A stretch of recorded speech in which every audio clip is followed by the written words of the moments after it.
Bonjour à tous, nous allons ensemble, Bezrat Hashem, commencer une série sur le Shalom Bayit. Ce sont des cours qui vont être essentiellement destinés aux hommes, mais qui pourront servir à chacun. Et nous allons commencer tout de suite avec le premier cours concernant l'engagement de l'homme pour son mariage. Ces cours sont en fait basés sur les enseignements du Rav Wolbe, Zal, Zechronam Livracha, ainsi que du Rav Friedlander et du Rav Shar, Zechronam Livracha, qui ont écrit des brochures destinées justement aux jeunes mariés. Nous allons adapter cela également pour tout le monde, pour les gens qui sont nouvellement mariés et ceux qui le sont moins. Et nous allons commencer au départ avec des définitions très généralistes qui vont définir ce que la Torah nous donne comme axiome de base pour connaître qu'est-ce qu'un véritable couple. Et nous allons ensuite, de petit à petit, rentrer plus en profondeur avec des exemples concrets à la fois pour expliquer un petit peu ce que Akadosh Baruch Hu attend de nous à travers le mariage, comme vous allez voir, puisque c'est en fait l'école des midot, des bonnes midot. Ces cours donc se veulent à la fois théoriques et pratiques, et si vous le souhaitez, vous pourrez les retrouver intégralement également sur le site ravkadosh.fr. Vous pourrez les écouter dans leur intégralité. Alors, premièrement, une différence fondamentale qu'il existe justement entre la Torah et les nations. Vous savez que le jour du mariage, certains l'appellent le plus beau jour de la vie. Alors que dans la Torah, c'est pas le cas. Peut-être que ça en décevra certains, mais en tout cas, il faut savoir que chez nous, au contraire, c'est le commencement de la vraie vie. L'homme n'est pas appelé entier tant qu'il n'est pas marié.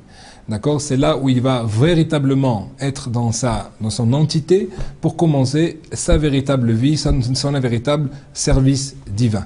Alors évidemment, si on dit que le mariage, comme certains veulent le dire, c'est le plus beau jour de la vie, eh ben on ne peut que redescendre. Alors que dans la Torah, étant donné que c'est le commencement, donc chaque jour qui va venir derrière sera un moyen d'élévation justement pour se rapprocher à la fois de son épouse et faire ce que Akadosh Baruch Hu attend de nous. Premièrement, on va essayer d'abord de définir donc l'amour. L'amour, ce n'est pas du business, d'accord? Ce n'est pas du donnant-donnant. L'amour, c'est ce qu'on appelle, comme je dis tout à l'heure, l'école des midot. Ce sont les bonnes valeurs, des qualités d'âme. Il faut savoir que la mitzvah, l'ordonnance de se marier, n'incombe qu'à l'homme et non pas à la femme. La femme, elle, dans son être, a besoin d'être mariée, d'être avec une personne, alors que l'homme, lui, aurait tendance à être plutôt solitaire. Donc la Torah, Akadosh Baruch Hu, nous demande justement de rentrer dans ce mariage. Il y a un travail spécifique qui est nécessaire et sine qua non, de façon à ce que la personne arrive à véritablement être un homme comme il se doit. Évidemment, si on base l'amour sur un système de business, comme malheureusement on le voit trop aujourd'hui dans la société, alors ça devient maintenant un partenariat uniquement au niveau du donnant-donnant. À partir du moment où je ne reçois moins que ce que je donne, alors il n'y a pas moyen, ça ne vaut pas la peine de continuer. Et donc voilà pourquoi les mariages se brisent si vite. Alors que dans la Torah, c'est tout à fait l'inverse. Il faut savoir que la définition de l'amour est uniquement le don. Le don de soi, le don envers l'autre, sans jamais escompter recevoir quoi que ce soit. C'est vrai que ça sera peut-être difficile, au départ en tout cas, mais en tout cas, il faut savoir que c'est une réalité. Plus la personne donne, plus il va aimer.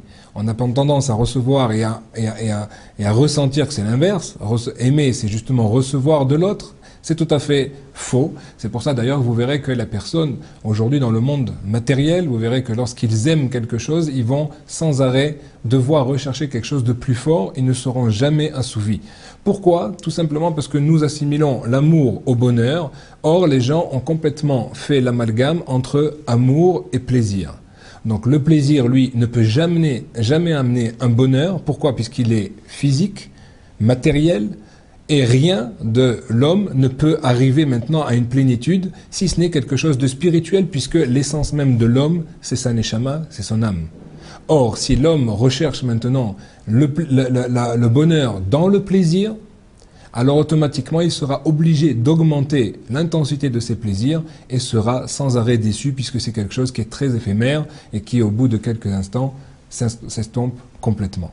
L'amour, au contraire, d'après la Torah, c'est donc le don de soi, le don d'aller vers l'autre.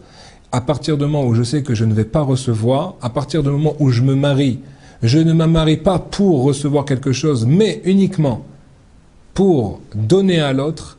Et nous verrons petit à petit que la personne qui commence sur ces bases saines verra qu'en fait il recevra beaucoup, voire même énormément. Un point fondamental également qu'il est important de rayer, je dirais, de mettre de côté, parce que malheureusement, aujourd'hui, les médias nous le crient sans cesse, les gens ont l'impression de vivre un roman. Ils ont l'impression que la vie, tout est beau, tout est rose, l'amour à l'eau de rose, on vous met de l'amour à tout bout de champ. Dans tout ce que vous voyez, c'est des petits cœurs, c'est des petites fleurs roses, d'accord? Quand vous voyez maintenant, même chez les enfants, ils vont avoir des biberons avec des petits cœurs, des petits mots d'amour, etc. Et les gens vont assimiler cela à l'amour, d'accord? Malheureusement, comme vous le voyez, et la vie est là pour nous apprendre cela, malheureusement, ces gens seront extrêmement déçus. Les jeunes femmes également qui auraient grandi avec des contes de fées s'apercevront qu'effectivement, le prince charmant n'existe pas du tout comme elles le souhaitaient, comme elles le rêvaient. Et donc, au départ, il est nécessaire d'en s'enlever complètement ces fausses idées pour ne pas justement être déçus sans cesse. À partir du moment où, au contraire, l'homme et la femme basent leur foyer sur quelque chose de sain, qu'ils basent sur un fondement qui, lui, petit à petit, va se monter graduellement, alors ils pourront, au contraire, sans arrêt être satisfaits. La femme, comme vous le savez, c'est le sentiment. L'homme, c'est la logique. Le sentiment, c'est quelque chose de très profond. C'est quelque chose qui reste ancré, qui ne se change pas facilement. Alors que la logique, c'est tout à fait l'inverse. À partir du moment où je vois que ma logique n'est pas bonne, je peux la changer, je peux l'adapter.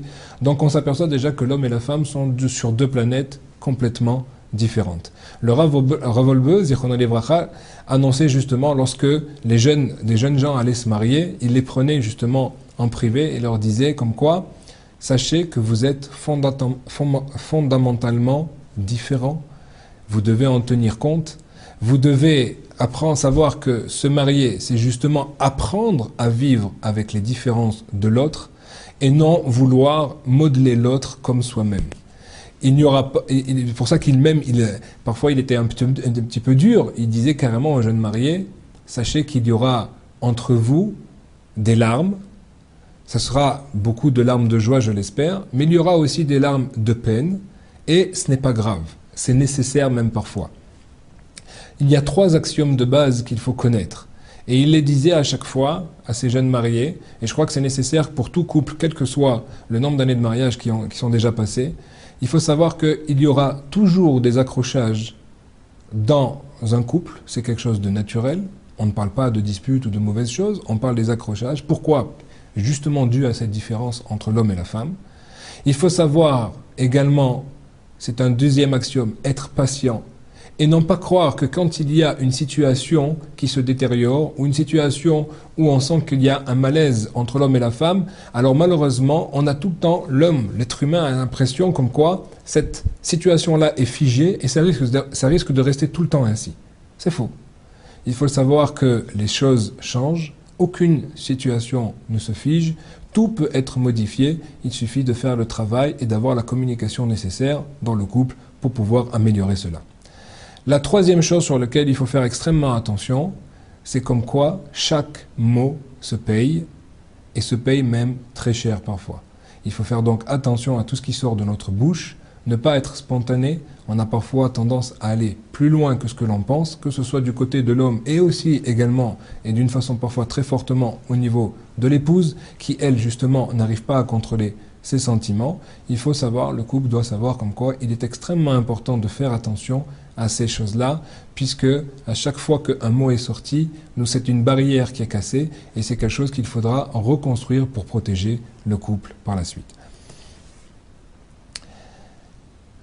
Donc comme on a dit, le monde extérieur nous crie de l'amour, qui n'est en fait pas du tout de l'amour, des contes de fées qui ne sont pas réalisables. Il nous crée également des séries télévisées dans lesquelles chacun s'imagine être. Or, on sait très bien en fait que c'est complètement du cinéma, complètement faux. Et pourtant, les gens ont tendance à vouloir s'identifier à ces choses-là. C'est fort dommage. C'est fort dommage d'aller confondre maintenant le plaisir et l'amour, comme on en a parlé tout de suite. Il faut faire attention pour cela à ce que les médias ne viennent pas trop ou pas, voire même si on y arrive, pas du tout influencer, quelles sont les véritables définitions que le couple souhaite mettre dans son foyer. Ne pas être une personne qui va prendre un lavage de cerveau par tout ce qu'il reçoit dans sa maison, que ce soit par le côté audiovisuel ou le côté des journaux et autres, faire très attention à cela. En tout cas, pour baser un foyer sur des bases de Torah, c'est évident qu'il ne faut pas du tout faire entrer ce genre de choses, d'accord? Et se prémunir et de savoir qu'en fait, ne pas tomber dans ce piège-là et de comprendre que tout va se construire avec l'homme et la femme par leur communication, par le travail personnel uniquement. Personne ne pourra le faire à votre place, c'est quelque chose qui est fondamental et il faut savoir que revient cette responsabilité encore plus à l'homme qu'à la femme puisque sur lui revient la notion du mariage, donc revient à lui en fait ce travail qui est nécessaire à être effectué. Il est primordial, comme on va le voir dans les cours qui vont suivre également, il faut faire attention de ne pas vouloir s'échapper de cette chose-là, car malheureusement celui qui échapperait, qui souhaiterait échapper à cela, retrouvera de toute façon une autre forme de joug, entre guillemets, qui sera au niveau professionnel ou autre, mais le travail devra être effectué. Le Chazon Ish, Zichrono Livracha, disait, ce que eux appellent l'amour, pour nous, ça s'appelle la séparation. Il faut faire attention à cela, ce sont des mots qui sont lourds de conséquences.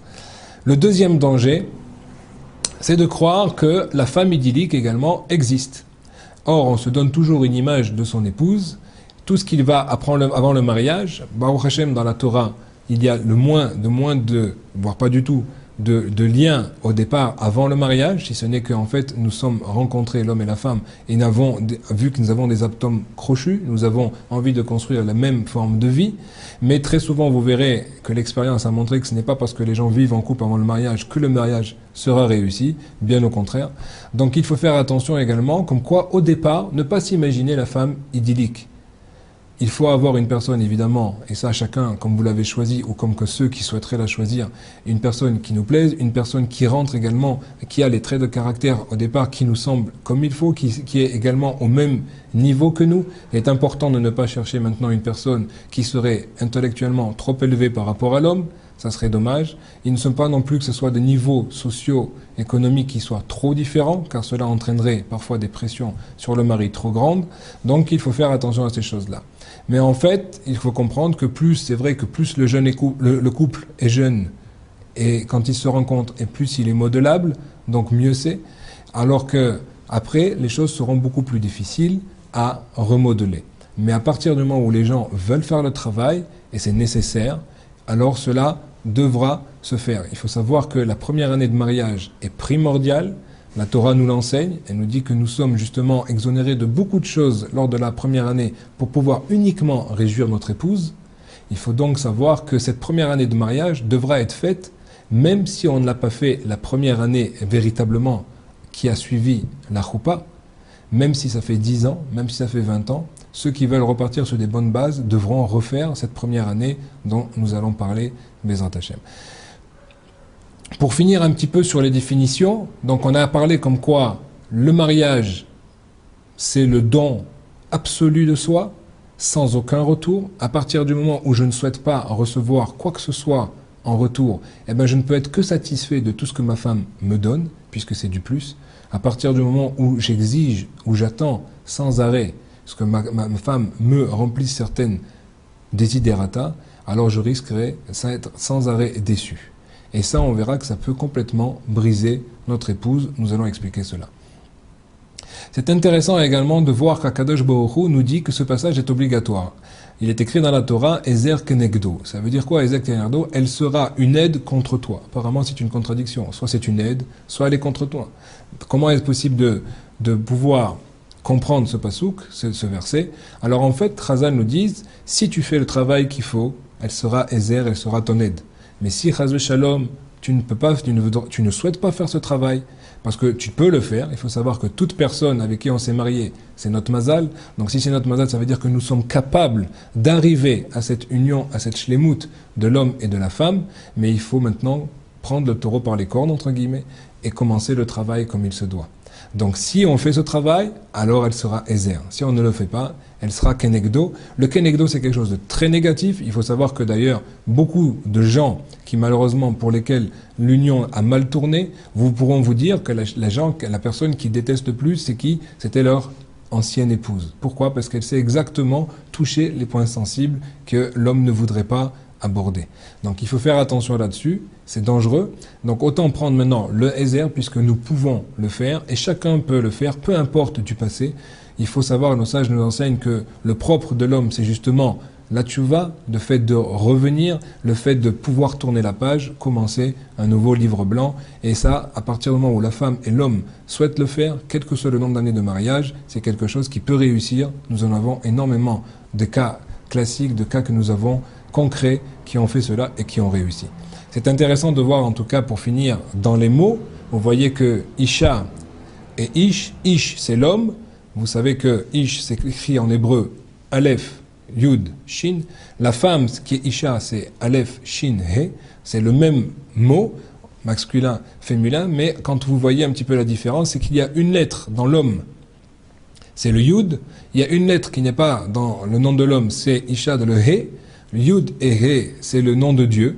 Donc de là, on apprend que lorsque l'homme et la femme décident de faire véritablement le travail, alors il y a la shrina, il y a la sainteté, la résidence divine qui se met entre eux. Si chas shalom, nous enlevons ce Yud, qui est le Yud, le premier mot, et la première lettre, et le He de ce nom de Dieu, alors il reste uniquement Esh qui veut dire le feu, et donc le feu qui détruit malheureusement le couple. Donc il faut faire extrêmement attention, il faut comprendre qu'en fait, nous allons voir à travers ces cours que tout commence par l'homme, tout commence par sa volonté de travailler sur lui, et là, s'il fait véritablement ce travail, il va arriver à des résultats extraordinaires, il va arriver à voir en fait que même sa femme va d'elle-même vouloir faire uniquement sa volonté, et donc nous comprendrons également que la femme n'est en fait que le reflet de l'époux. Nous allons, Bezrat Hashem, continuer sur ce sujet.